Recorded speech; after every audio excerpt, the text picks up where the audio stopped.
Hello everyone, welcome back to my channel M achiever. उम्मीद करते हैं आप सभी बहुत अच्छे से होंगे और अपनी प्रिपरेशन कर रहे होंगे और प्रिपरेशन आप कंटिन्यू करते रहिए, सफलता आपको जरूर मिलेगी। तो आज से हम करेंगे हिंदी व्याकरण, और हिंदी व्याकरण कितनी इंपॉर्टेंट है आप अच्छे से समझते हो। तो आपको मैं बहुत अच्छे से करवाने की कोशिश करूंगी, और डेली मैं क्लास लेके आऊंगी, और चाहे प्रैक्टिस क्लास हो या थ्योरेटिकल क्लास हो, डेली लाने की कोशिश करूंगी और एग्जाम तक कंटिन्यू हिंदी व्याकरण की क्लास डेली होगी। ठीक है, तो सबसे पहले हम स्टार्ट करते हैं क्रिया से, क्योंकि पहले भी हम इस टॉपिक को कर चुके हैं। आज हम इसको कंप्लीट और अच्छे वे में करेंगे। तो सबसे पहले हम करते हैं क्रिया। आप सभी अच्छे से जानते हैं कि क्रिया क्या होता है। जब भी जिन शब्दों से हम किसी काम का होना या करना पाया जाए उसे हम क्रिया कहते हैं। ठीक है, ये बहुत ही इजी है, इससे आगे चलते हैं। ठीक है, क्रिया होती क्या है आप अच्छे से समझते हैं। जैसे राम स्कूल जाता है, यहाँ पर जाता क्या है, क्रिया का होना है। पेड़ से पत्ता गिरता है, वो क्या है, ये क्या है, क्रिया है। जब भी कोई मतलब काम का होना या करना पाया जाए वही क्रिया होती है। ठीक है, आप अच्छे से जानते हैं। उसके बाद आ जाइए धातु शब्द के ऊपर। धातु जो अभी अभी करंटली एग्जाम हुए हैं केवीएस, उसके अंदर रिटर्न के अंदर आया था कि धातु शब्द, धातु किसे कहते हैं। तो आप अच्छे से समझ लीजिए, धातु भी एक क्रिया ही होती है। तो जो मतलब संस्कृत है, संस्कृत में क्रिया को धातु कहते हैं और हिंदी में क्रिया कहते हैं। और धातु वो होती है, क्रिया के मूल रूप को ही धातु कहते हैं। जो क्रिया का मूल रूप होता है, जैसे लिखना है, इसमें कौन मतलब इसमें मूल धातु कौन सी है, लिखना। जैसे मैंने यहाँ पर लिख दिया लिखना। लिखना में यदि आपसे पूछ लिया जाए मूल धातु क्या है, इसमें क्या है, लिख मूल धातु है। यदि आपसे पढ़ना पूछ लिया जाए, पढ़ना में मूल धातु क्या है, तो पढ़ क्या है, ये मूल धातु है। ठीक है, जो हमारे शब्द होते हैं ना क्रिया के, तो उनमें जिन जिन शब्दों से हमारी क्रिया बनती है उसको मूल धातु, उसको धातु कहते हैं। धातु में ना प्रत्यय जोड़ने से क्रिया का सामान्य रूप बनता है। जैसे लिख में लिख से लिखना बन गया। ठीक है, यदि आपसे कभी एग्जाम के अंदर पूछ लिया जाए, तो लिखना पढ़ना दे दिया जाए, तो आपसे पूछ लिया जाए तो इनमें धातु क्या, धातु शब्द कौन सा है, तो जो मूल शब्द होगा वही धातु शब्द होगा। उम्मीद करती हूँ आप अच्छे से समझ गए होंगे। जैसे पढ़, पढ़ क्या है, यहाँ पर पढ़, यहाँ पर क्या है, मूल शब्द है, और ना इसमें प्रत्यय जुड़ा हुआ है, इसलिए क्या बन गया, पढ़ना क्या बन गया, यहाँ पर क्रिया बन गया। और पढ़ क्या है, धातु शब्द है, मूल शब्द को धातु शब्द कहते हैं। हंस क्या है, धातु है, और हंसना में ना प्रत्यय लगा दिया तो क्या बन गया, क्रिया बन गया। ठीक है, तो आप अच्छे से समझ गए होंगे धातु और क्रिया में अंतर क्या है। ठीक है, धातु मूल शब्दों को कहते हैं और क्रिया किसे कहते हैं, जब धातु में ना प्रत्यय लगा देते हैं तो उसे क्रिया कहते हैं। अब धातु के भी भेद होते हैं। इन फ्यूचर आप नेक्स्ट एग्जाम दोगे, केवीएस दोगे, ईएमआरस दोगे, तो लिखने वाले एग्जाम आते हैं, तो आपको अच्छे से पता होना चाहिए धातु किसे कहते हैं, धातु के भेद कौन कौन से होते हैं। व्युत्पत्ति के आधार पर मुख्य रूप से 4 भेद होते हैं, मैंने आपको पहले भी बताया था। जैसे नाम धातु हो गया, संयुक्त क्रिया हो गया, अनुकरणात्मक क्रिया हो गया, और प्रेरणार्थक क्रिया हो गया। ये क्या है, ये व्युत्पत्ति के आधार पर धातु के भेद हैं। ठीक है, तो उसके बाद हम मूल धातु। ठीक है, वैसे 2 भेद होते हैं, मूल धातु और एक होता है यौगिक धातु। ठीक है, वो उत्पत्ति के आधार पर थे। तो वैसे तो 2 होते हैं, एक होता है मूल धातु, धातु के यदि भेद पूछ ले तो मूल धातु और यौगिक धातु। मूल धातु क्या होता है, वह स्वतंत्र होती हैं। जो मूल धातु होती हैं स्वतंत्र तो होती हैं, जैसे पढ़ लिख खा, ये स्वतंत्र होते हैं, किसी के ऊपर निर्भर नहीं होती।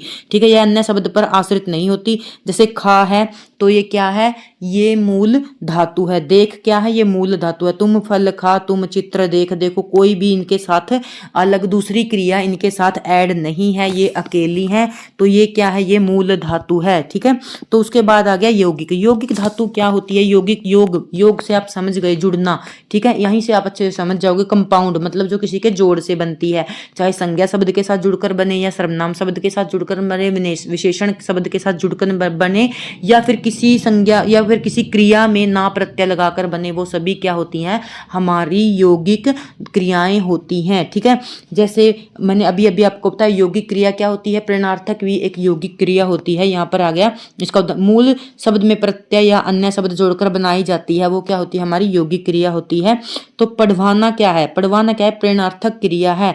अध्यापक ने छात्र से पढ़वाया। ठीक है, ये यौगिक क्रिया के उदाहरण है, पढ़वाया। ठीक है, यहाँ पर छात्र जो अध्यापक है, यहाँ से क्या किया, छात्रों के द्वारा कार्य करवाया गया है। जहां पर कोई कार्य किसी दूसरे, जो यहाँ पर कर्ता कोई कार्य किसी दूसरे से करवाता है, वहां पर हमेशा प्रेरणार्थक क्रिया होती है। समझ गए, आपको एग्जाम में जब भी लिखा है ये समझ लेना कि ये कहीं पर कोई कार्य है किसी अदर पर्सन से करवाया जा रहा है, कर्ता कोई काम किसी और से करवा रहा है, वहां पर हमेशा आंख बंद करके आप प्रेरणार्थक क्रिया लगा देना। ठीक है, जैसे ऐसे आ जाएगा, हमने पंडित से पूजा करवाई। अब हमने है, हमने शब्द भी क्या है, करता है और पंडित भी करता है, पर यहाँ पर हमने प्रेरक है और पंडित प्रेरित है। ठीक है, हमने पंडित से पूजा करवाई। ठीक है, पंडित के क्या करवाया, कार्य करवाया गया। ठीक है, तो यहाँ पर क्या है, प्रेरणार्थक क्रिया है। और मैं ये आपको सब कल या तो कल आपको व्हाइट बोर्ड पे एक एक सेंटेंस लिख लिख के समझाऊंगी। बहुत छोटी क्लास बनाऊंगी, ये आज थ्योरी की क्लास है, कम हम व्हाइट बोर्ड के ऊपर अच्छे से लिख लिख के समझाऊंगी। हथियाना, ठीक है, हथियाना जो संज्ञा शब्द से बनती है वो नाम धातु होते हैं, संज्ञा सर्वनाम से बनती है। सोहन ने उसकी जमीन हथियाली। ठीक है, नाम धातु क्या होती है आगे आपको अच्छे से एक्सप्लेन करूंगी। अनुकरणात्मक धातु, ये आप अच्छी तरह जानते हैं, जो धातुएं किसी काल्पनिक या वास्तविक ध्वनि का अनुकरण करती हैं, जैसे घोड़े की ध्वनि हुई, चिड़िया की ध्वनि हुई, मक्खी की ध्वनि हुई। तो ये तो इजी है, भिन भिनाना, खटखटाना, ये सभी क्या है, हमारी अनुकरणात्मक क्रियाएं हैं। आगे आ गया सम्मिश्रित ध्वनि, इसको संयुक्त क्रिया कहते हैं। अब हम इसको अच्छे से पढ़ेंगे। संज्ञा विशेषण या क्रिया विशेषण के बाद करना या होना क्रियाओं के मेल से बनती हैं। जब भी देखो सम्मिश्रित या संयुक्त क्रिया वही होती हैं जहां पर दो क्रियाएं होती हैं, एक मुख्य क्रिया होती है, एक रंजक क्रिया होती है। जैसे विश्वास करना, विश्वास यहाँ पर क्या है, संज्ञा शब्द है, और करना क्या है, मतलब ये क्रिया है। ठीक है, तो अच्छा करना, बुरा करना, नाश करना, ये सभी क्या है, ये सभी संयुक्त क्रियाएं हैं। दो क्रियाएं एक साथ नजर आएंगी आपको, वो सभी संयुक्त क्रियाएं होती हैं। त्याग करना, हमें बुराइयों का क्या करना चाहिए, त्याग करना चाहिए, ये यहाँ पर क्या है, ये हमारी संयुक्त क्रिया है।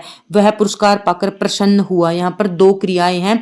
ठीक है, या तो वो क्रिया मतलब जो क्रिया होगी ना, एक इसमें मुख्य क्रिया होगी, त्याग क्या यहाँ पर क्या है, मुख्य क्रिया है, और करना क्या है, रंजक क्रिया है, मतलब सहायक क्रिया है। ठीक है, तो ये हमारी संयुक्त क्रिया होगी। संयुक्त क्रिया के बारे में हम आगे अच्छे से पढ़ेंगे।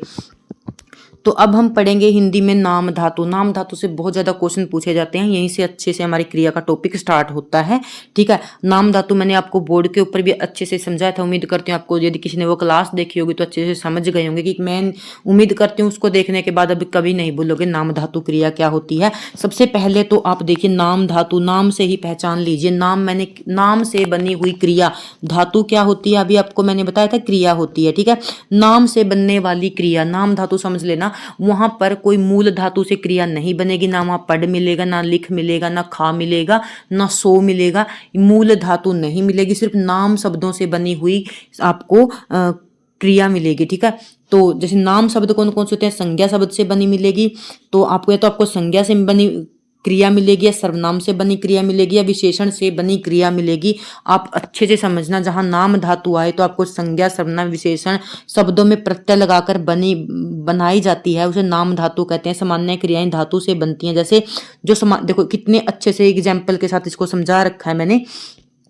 जो संज्ञा सर्वनाम शब्दों में, तो संज्ञा सर्वनाम के बनेगी, या फिर इन शब्दों में प्रत्यय लगाकर बनाई जाती है। संज्ञा सर्वनाम शब्दों में प्रत्यय लगाकर बनाई जाती है, उन्हें नाम धातु कहते हैं। सामान्य क्रियाएं से बनी, जैसे पढ़ से पढ़ना, लेकिन नाम धातु सीधे शब्दों से बनती है। आप अच्छे से समझे, जो नाम धातु होती है ना सीधे शब्दों से बनती है। मैंने आपको पहले भी बताया था कि वो मूल शब्द से नहीं बनती, शब्दों से आपको बनी मिलेंगी। ठीक है, तो और शब्द कौन कौन से, संज्ञा, सर्वनाम, विशेषण, उन शब्दों से बनी मिलेगी आपको, वही नाम धातु होगी। और आपको एग्जाम में कैसा पूछा जाएगा वो भी आपको बताऊंगी। नाम धातु कैसे बनती है, बच्चे से समझिए। नाम धातु बनाने के लिए मूल शब्द के अंत में आना या इयाना प्रत्यय का प्रयोग किया जाता है। मैंने आपको बोर्ड के ऊपर अच्छे से समझाया था।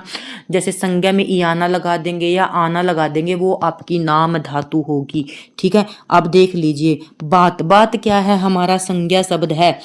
समझ लीजिए, संज्ञा या विशेषण सर्वनाम से हमें क्रिया क्रिएट करनी है, क्रिया बनानी है बस। इस जो ये हमारा आज की जो क्रिया है ना, जहां पर नाम धातु से क्रिया बनाना आ जाए तो समझ लेना संज्ञा, सर्वनाम, विशेषण, इन तीन शब्दों से हमें क्रिया बनानी है। ठीक है, उससे इन शब्दों से हमें काम करवाना है।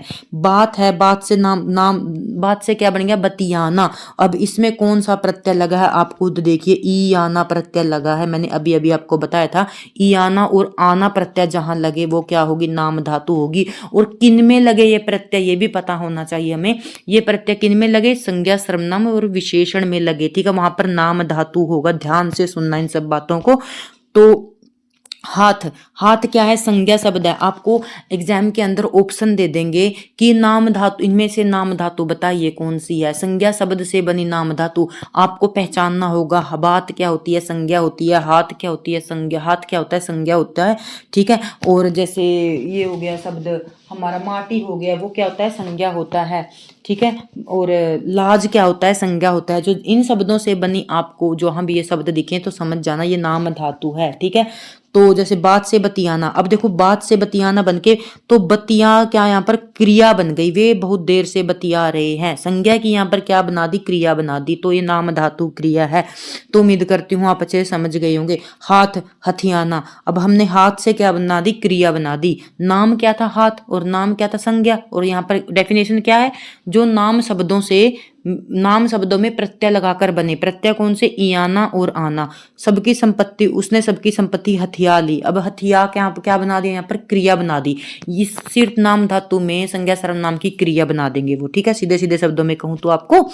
तो आ गया विशेषण से निर्माण, विशेषण से बने शब्द। विशेषण से भी क्रिया बनानी है हमें। सीधे सीधे समझ लो, विशेषण शब्दों से क्रिया बनानी है। जहां भी आपको विशेषण लगे और क्रिया बनी दिखे तो आप लिख देना ये नाम धातु, विशेषण से बनी नाम धातु क्रिया है।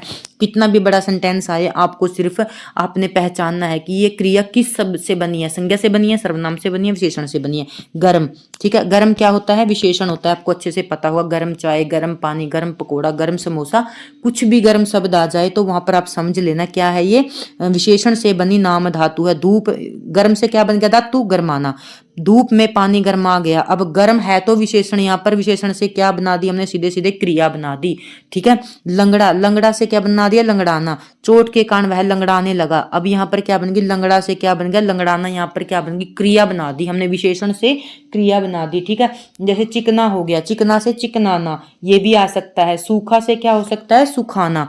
ठीक है। जो विशेषण है उनसे जहां क्रिया बननी नजर आए आप समझ लेना नाम धातु क्रिया है। सर्वनाम, सर्वनाम जो शब्द होते हैं उनसे भी नाम धातु बनती है। अपना से अपनाना, अपना से देखो क्रिया बना दी। ठीक है। हमें नेक विचारों को अपनाना चाहिए। मैं से ममियाना, वे हर बात में ममियाने लगता है। अब आपसे पूछ लीजिए ममियाना में कौन सी धातु, कौन सी क्रिया है? ठीक है। ममियाना में जिसने अच्छे से पढ़ा वो बता देगा, माँ से बना है ममियाना। और इसमें सर्वनाम, सर्वनाम से बनी नाम धातु है, सर्वनाम क्रिया है। ठीक है। या फिर आपसे पूछ लेगा गरमाना में कौन सी क्रिया है?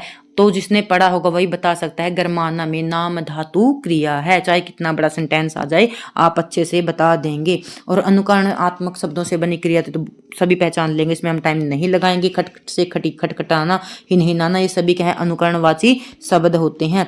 नाम धातु की पहचान देख लीजिए। विशेष विशेष टिप्स आपके लिए। नाम धातु की पहचान यह है कि इसका मूल शब्द हमेशा नाम, ठीक है, आपने गांठ बांध लो ये शब्द।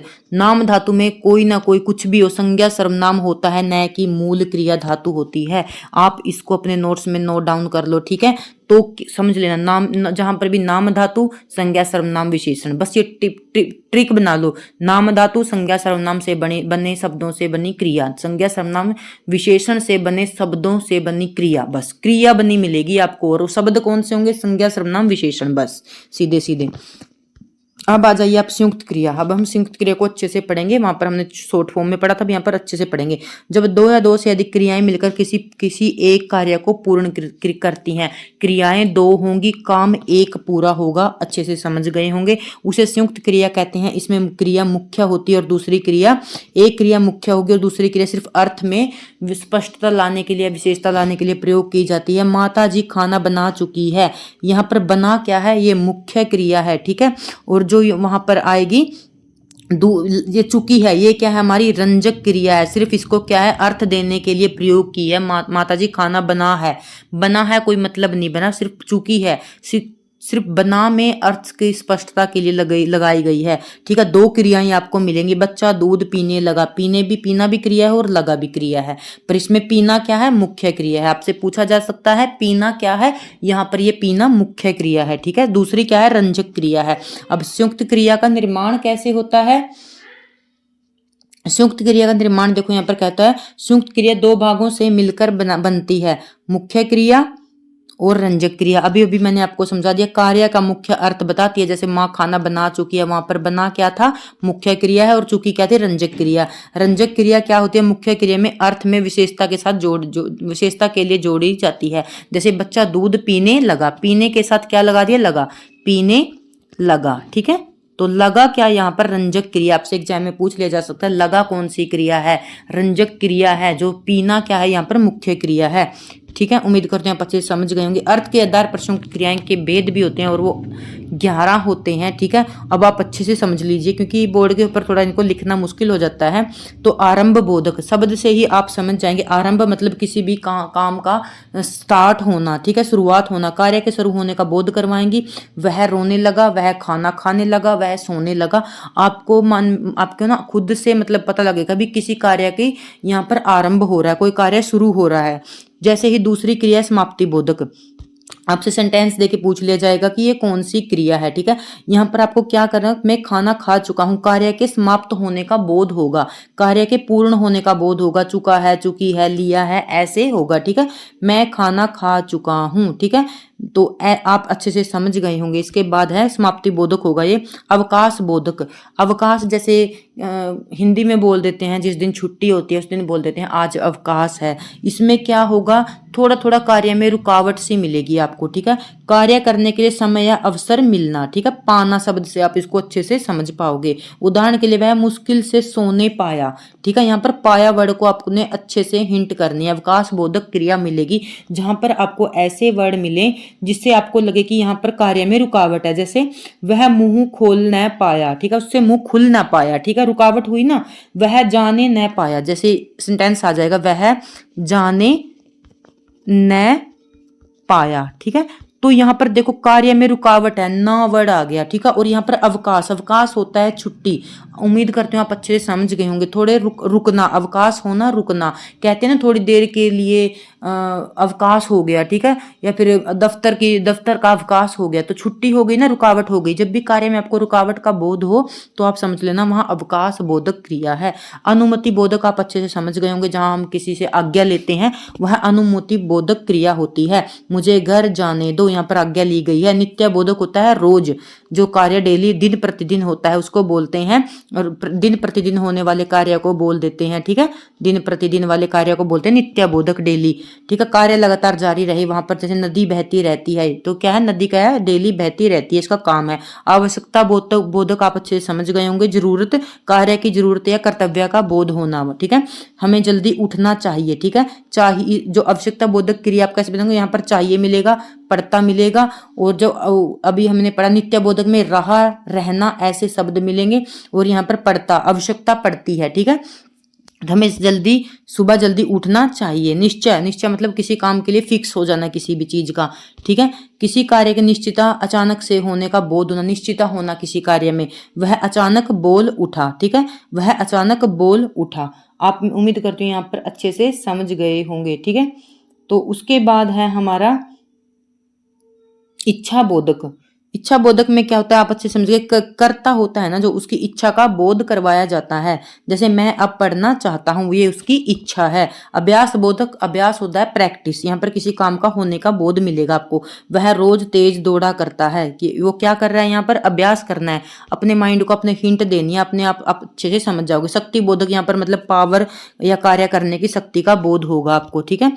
तो ये यहाँ पर लिखा कार्य करने की क्षमता है, शक्ति का बोध, ठीक है। सकना, सकना वर्ड मिलेगा तो वहां पर आप समझ, शक्ति बोधक क्रिया है, वह भार उठा सकता है, तो भार उठा सकता है, तो शक्ति बोधक क्रिया। पुनरुक्त संयुक्त क्रिया, यहाँ पर पुनरुक्त से आप अच्छे से समझ गए होंगे, शब्दों का बार बार रिपीट होना। वह पड़ोसियों से मिलने जुलने गया, तो यहाँ पर क्या है, पुनरुक्त संयुक्त क्रिया है। उसके बाद आ जाते हैं हम अनुकरणात्मक क्रिया। ये तो आप अच्छे से समझ गए होंगे, जब किसी वास्तविक या काल्पनिक ध्वनि के अनुकरण पर क्रिया का निर्माण किया जाता है उसे अनुकरणात्मक क्रिया कहते हैं। सरल शब्दों में जीवों की बोलियों, जंतुओं की आवाजें, खास ध्वनि का क्रिया रूप देना ही अनुकरणात्मक क्रिया कहते हैं, ठीक है। ये तो आप अच्छे से समझ जाओगे, एग्जाम के अंदर देखते ही अच्छे से कर पाओगे, ठीक है। खट खट खट से खटखटाना, वह दरवाजा खटखटा रहा है, वह घोड़ा मैदान में हिन हिना रहा है, तो मक्खियां भिन-भिना रही हैं, पिताजी मेरी पीठ थपथपा रहे हैं, तो इससे आप अच्छे समझे अनुकरणात्मक क्रियाएं। तो इसके लिए यही है, मुख्य बातें हैं, क्रिया ध्वनि के दोहराव से बनती हैं। इन्हें नाम धातु का एक उपभेद भी कहा जाता है। इनका प्रयोग संजीव और निर्जीव दोनों के लिए किया जाता है। ठीक है, तो उसके बाद आ जाते हैं हम हमारी क्रिया का जो अकर्मक और सकर्मक क्रिया है, जो कर्म के आधार पर जो हमारी क्रियाएं हैं, अब हम इनको अच्छे से करते हैं। तो इसमें बच्चे बहुत ज़्यादा कंफ्यूज हो जाते हैं, तो मैं बहुत अच्छे से समझाने की कोशिश करूंगी, बिना रूल के समझाने की कोशिश करूंगी। एक बार आप बिना रूल के कर लोगे ना, फिर आपको दिक्कत भी नहीं है, चाहे आप लगा सकते हो क्या किसको, बिना क्या किसको को अच्छे से समझ पाओगे आप इनको। क्रिया के प्रयोग के संदर्भ में दो तत्व अत्यंत महत्वपूर्ण है। जब भी आप सकर्मक और अकर्मक क्रिया करो तो उसमें व्यापार और फल, इनके आधार पर हम क्रिया को अच्छे से कर पाएंगे। जैसे अकर्मक क्रियाएं कितने होती हैं, अकर्मक और सकर्मक, दो प्रकार की होती है हमारी कर्म के आधार पर। सबसे पहला उदाहरण है हमारा मोहन खेलता है, आपने, ये अकर्मक क्रिया है। ठीक है, तो इसमें वाक्य के खेलने का व्यापार, व्यापार होता है काम, व्यापार मोहन करता है और खेलने का फल भी मोहन पर ही पड़ता है, तो ये क्या है, अकर्मक क्रिया है। उम्मीद करते हो आप अच्छे से समझ गए होंगे। जब भी क्रिया के काम करने का प्रभाव, कुछ मत देखो क्या किसको कहाँ, सबको छोड़ दो, आप सीधा सीधा यहाँ पर देख लीजिए, मेरी बात ध्यान से सुनिए। मोहन खेलता है, कर्ता काम कर रहा है यहाँ पर। ठीक है, जहां पर भी कर्ता काम करे वहां पर वो क्या होगी, वो हमारी अकर्मक क्रिया होगी। खेलने का प्रभाव मोहन के ऊपर पड़ रहा है, क्रिया का प्रभाव आपने देखना है किसके ऊपर पड़ रहा है, तो क्रिया का प्रभाव कर्ता के ऊपर पड़ रहा है, तो वो अकर्मक क्रिया। और जहां भी हमारी क्रिया का प्रभाव फल के ऊपर पड़े, कर्म के ऊपर पड़े, तो वो हमारी सकर्मक क्रिया। अब देखो यहाँ पर उदाहरण, सकर्मक क्रिया, समीता पुस्तक पढ़ती है, समीता पुस्तक पढ़ती है, पढ़ने का प्रभाव किसके ऊपर पड़ रहा है, तो पुस्तक के ऊपर पड़ रहा है, पुस्तक यहाँ पर पढ़ी जा रही है। ठीक है, क्या पढ़ रही है, पुस्तक पढ़ रही है, तो समीता पुस्तक पढ़ती है, तो यहाँ पर क्या है, हमारी सकर्मक क्रिया है।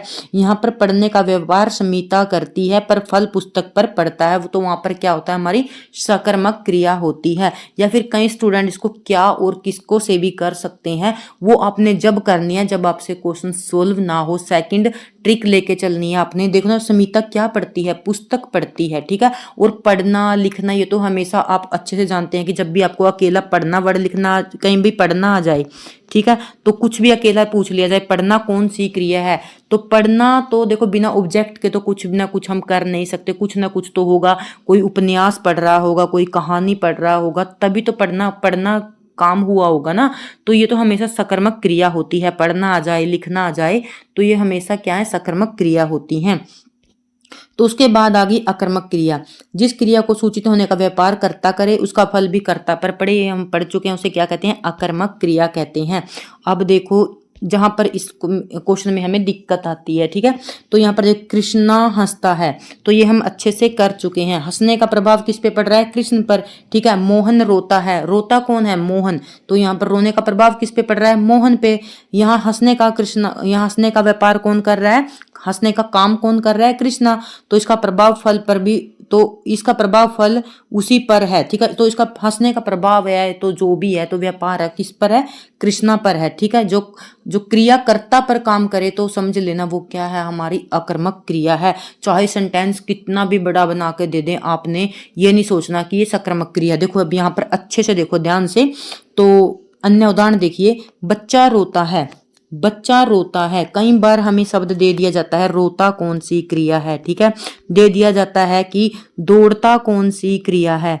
ठीक है, अब मैं आपको इंपॉर्टेंट बात बताती हूँ, रेंगता कौन सी क्रिया है, ठीक है, तो सोना कौन सी क्रिया है। ठीक है, जो भी ये वर्ड आपको मिले, रोना, हंसना, जागना, सोना, उड़ना, और एक उड़ना भी लिख लीजिए। ठीक है, उड़ना, ठीक है, तो ये क्रियाएं आपको जहां भी अकेले भी मिल जाएं बिना सेंटेंस के, तो आप आंख बंद करके यहाँ पर अकर्मक क्रिया करके आ जाना। ठीक है, जहां पर उड़ना, ध्यान से देखो, उड़ना, सोना, दौड़ना और रेंगना कुछ भी मिल जाए तो अकर्मक क्रिया कर लेना।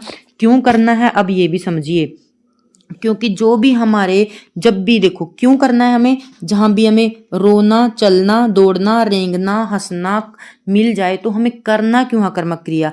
जो भी हमारे शरीर की स्वाभाविक क्रियाएं होती हैं, चाहे वह कोई जीव जंतु जानवर की हो या फिर इंसान की हो, तो हमारी जो स्वाभाविक क्रियाएं हैं, स्वाभाविक काम हम करते हैं, वो सभी अकर्मक क्रिया के अंदर आते हैं। जैसे बैठना, उठना, दौड़ना, चलना, फिरना, हंसना, रोना, ये सभी हमारी बॉडी की स्वाभाविक क्रियाएं हैं। अच्छे से समझा पा रही हूँ तो आप, मैं उम्मीद करती हूँ आपको समझ आ गया होगा। जब भी हम कोई भी स्वाभाविक काम कर रहे हैं, ठीक है, तो ये वो क्या है, हमारी बॉडी की मूवमेंट के द्वारा कर रहे हैं, ठीक है।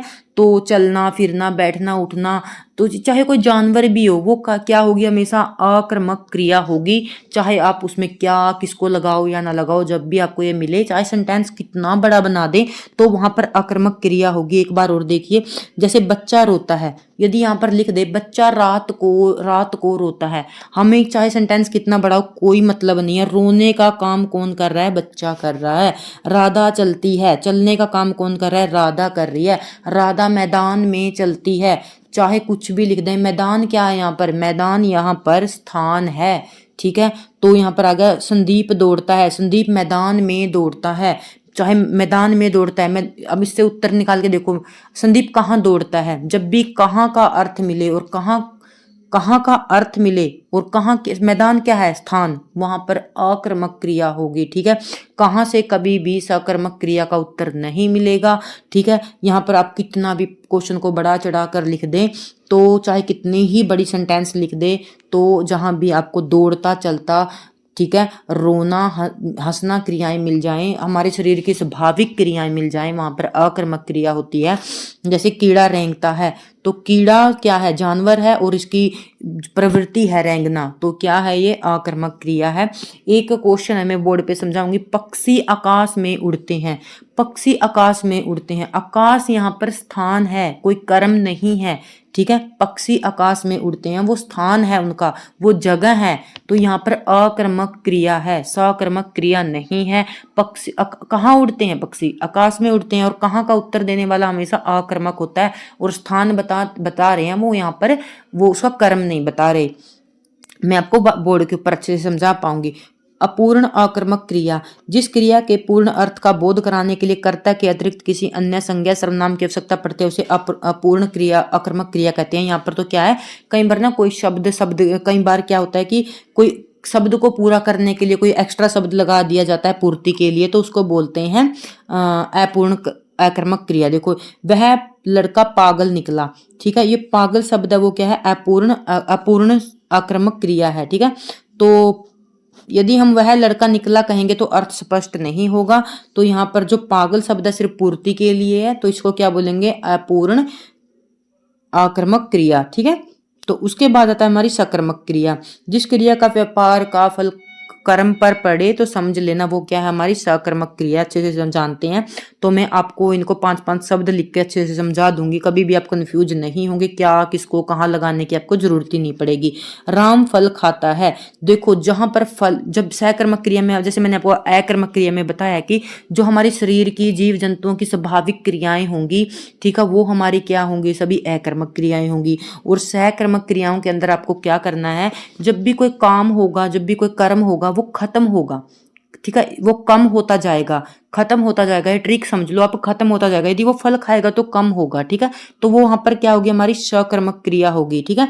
उदाहरण के लिए राम फल खाता है, राम फल खाता है, ठीक है, फल खाएगा तो कम होगा, यहाँ पर क्या है, सकर्मक क्रिया है। और खाने का प्रभाव फल पर पड़ रहा है, राम फल खाता है, ठीक है, क्या खाता है, फल खाता है, तो यहाँ पर क्या है, क्या का आंसर भी मिल रहा है, सीधा सीधा हमारी सकर्मक क्रिया है, ठीक है। आजकल अकर्मक क्रिया को ज्यादा लंबा सेंटेंस बना के पूछे जाते हैं, ठीक है। सकर्मक क्रिया को तो हम क्या और किसको के द्वारा निकाल लेते हैं। यहाँ खाने की क्रिया का प्रभाव फल पर पड़ रहा है, तो छोड़ो इसको। सीता गीत गाती है, गाने का प्रभाव गीत गाती है, गीत गाती है, क्रिया का प्रभाव देखो गीत पर पड़ रहा है, क्रिया किसके द्वारा चेंज हो रही है, गीत के, कर्म से क्रिया बदल रही है, गीत गाती है। माधुरी चित्र बनाती है, चित्र से क्या हो रहा है, क्रिया बदल रही है, चित्र बनाती है, क्या बनाती है, चित्र।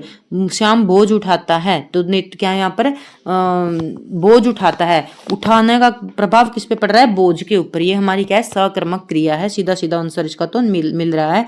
तो उसके बाद आती है हमारी द्विकर्मक क्रिया। द्विकर्मक क्रिया क्या होती है, जिसमें दो कर्म होते हैं, ठीक है, सीधे सीधे आपको दो काम मिलेंगे, दो कर्म मिलेंगे सेंटेंस के अंदर, आप अच्छे से समझ जाओगे। अध्यापक ने छात्रों, ये भी कर्म है, हिंदी पढ़ा ये भी क्या है, कर्म है। ठीक है, अध्यापक यहाँ छात्रों, छात्र क्या है, गौण कर्म है, और जो हिंदी है वो प्रधान कर्म है। यहाँ पर दो कर्म है वाक्य के अंदर, जहाँ दो कर्म मिले तो सीधे सीधे समझ जाना वो क्या है, हमारी द्विकर्मक क्रिया है। क्रिया को पहचानने के लिए क्या किसको प्रश्न आप कर सकते हैं, पर करना कब है, जब आपको आंसर ना मिले। और यदि आपसे कहाँ का आंसर मिल रहा है तो समझ लेना वो आप गलती से भी मत कर देना कि ये सकर्मक क्रिया है। कहाँ, तो स्थान का उत्तर देता है, और स्थान हमेशा अधिकरण में होता है, कर्म में नहीं होता। सकर्मक और अकर्मक क्रिया में अंतर देख लीजिए। मैं भूल गया, ये क्या है, हमारी अकर्मक क्रिया। मैं दुख भूल गया, ठीक है, क्या भूल गया, दुख भूल गया, तो ये क्या है, हमारी सकर्मक। वह बोलता है, रोहन बोलता है, तो यहाँ पर वह की जगह हम सर्वनाम की जगह संज्ञा रख लो, रोहन बोलता है। बोलने का काम कौन कर रहा है, रोहन कर रहा है। वह मंत्र बोलता है, यहाँ मंत्र शब्द आ गया, क्या बोलता है, मंत्र बोलता है, तो ये हमारी सकर्मक क्रिया है। ठीक है, उसके बाद आ जाती हैं हमारी अन्य क्रियाएं जो बहुत महत्वपूर्ण है। अन्य क्रियाओं में हमारी आती है सहायक क्रिया। ठीक है, सहायक क्रिया अच्छे से देखिए। जैसे सहायक क्रिया क्या होती हैं, मुख्य क्रिया के अर्थ को स्पष्ट करने के लिए प्रयोग की जाती हैं। मैं घर जाता हूँ, हूँ यहाँ पर क्या है, हमारी हूँ क्या है, यहाँ पर हमारी सहायक क्रिया है। रहे हैं क्या है, हमारी सहायक क्रिया है, सिर्फ अर्थ स्पष्ट करने के लिए प्रयोग की जाती हैं। वे हंस रहे थे, यदि वे हंस, कोई अर्थ नहीं निकला ना, रहे थे तो यहाँ पर अर्थ स्पष्ट हो गया, तो हंसना, और यदि हूँ रहे थे वर्ड आ जाए तो आप समझ लेना वो क्या है, हमारी सहायक क्रियाएं हैं। पूर्वकालीन क्रियाएं, आप नाम से ही समझेंगे। पूर्व मतलब पहले, काल मैंने समय, जो पहले काल में कार्य हुआ हो, पहले समय में कार्य हुआ हो, सीधा सीधा सिंपल भाषा में समझ लीजिए। पूर्व मतलब पहले काल में, जो पहले काम हो गया हो। कर्ता एक क्रिया को समाप्त करके दूसरी क्रिया करना प्रारंभ करता है, उसे पूर्वकालीन क्रिया कहते हैं। उदाहरण, राम भोजन करके सो गया, पहले उसने भोजन किया और फिर उसके बाद वो सो गया, तो सीधा सीधा समझ गए आप वो क्या है, पूर्वकालीन क्रिया है। यहाँ भोजन करके पूर्वकालीन क्रिया है क्योंकि इसे करने के बाद दूसरी क्रिया संपन्न हुई है। नाम बोधक क्रियाएं में पहले भी आपको करवा चुकी हूँ। लाठी संज्ञा और मारना क्रिया, लाठी मारना, लाठी शब्द क्या है यहाँ पर, संज्ञा, और मारना किया, ये नाम बोधक क्रिया है। रक्त खोलना, आपको पहचानना है, रक्त यहाँ पर क्या है, संज्ञा, और खोलना यहाँ पर क्या है, क्रिया। रक्त खोलना ये संज्ञा से बनी क्रिया है। दुखी होना, दुखी क्या होता है, विशेषण, और होना क्या है, हमारी क्रिया। ठीक है, और पीला क्या है, विशेषण। पीला पड़ना यहाँ पर क्या है, हमारी नाम बोधक क्रियाएं थी। उसके बाद सहजातीय क्रियाएं, सीधे सीधे हम उदाहरण के ऊपर चलते हैं। सहजातीय, एक ही जाति की क्रियाएं, एक जैसे शब्दों से बनने वाली क्रियाएं। मधुकर अच्छी चाल चलता है, चाल और चलता, ठीक है, दोनों एक ही जाति के शब्द हैं, एक ही जाति की क्रियाएं हैं, सहजातियां। बोली बोलती है, खाना खाती हैं, जब भी आपको सिमिलर शब्द मिले क्रिया में तो वो क्या होती है, हमारी सहजातीय क्रियाएं होती हैं। ठीक है, तो उम्मीद करती हूँ आपको क्रिया शब्द, अच्छी क्रिया जो आज का टॉपिक था वो अच्छे से समझ आ गया हो। और मैं आपको इसके अभी उदाहरण भी करवाऊंगी। मुझे नहीं लगता होगा कि कॉन्सेप्ट अभी क्लियर हो गए होंगे। मैं तब तक करवाती रहूंगी जब तक आप ये ना कहो कि हमें अच्छे से क्रिया आ गई। इसके बाद एक क्लास और आएगी, उसमें हम प्रैक्टिस भी करेंगे और क्रियार्थक क्रिया रह गई हमारी वो भी करवाऊंगी। और 5-5, 6-6 रूढ़ क्रिया से भी लेके आऊंगी, क्योंकि रूढ़ क्रिया के भी कॉन्सेप्ट बहुत जरूरी है। जब हम करने ही लगे तो अच्छे से करेंगे। ठीक है।